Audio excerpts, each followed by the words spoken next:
শোনো, কেউ যতই নিজের হোক না কেন সবার আগে নিজেরটাই দেখে। সময় হচ্ছে এমন একটা জিনিস না, কাউকে অতটুকুই দেওয়া উচিত যতটুকু দরকার।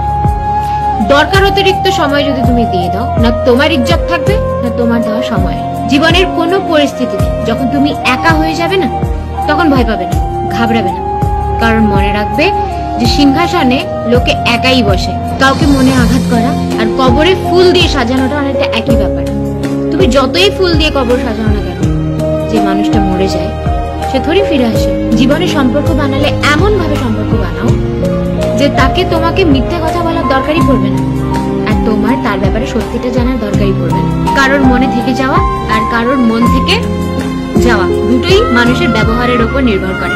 আজকালকার দুনিয়ার শুভচিন্তকরা তো এরকম হয়ে যাচ্ছে যে তোমার কিছু একটা শুভ হয়ে গেলে তারা চিন্তিত হয়ে যাচ্ছে। কোনো মানুষ যদি তোমার গায়ে কাদা ছিনায়, কোনো মানুষ যদি তোমার সাথে বাজে ব্যবহার করে, মনে রাখবে যে মানুষ তো সেটাই দেবে না যেটা তার কাছে আছে। দেখতে গেলে সম্মান বা রেসপেক্ট শুধুমাত্র দরকারের হয়, প্রয়োজনের হয়, মানুষের হয় না।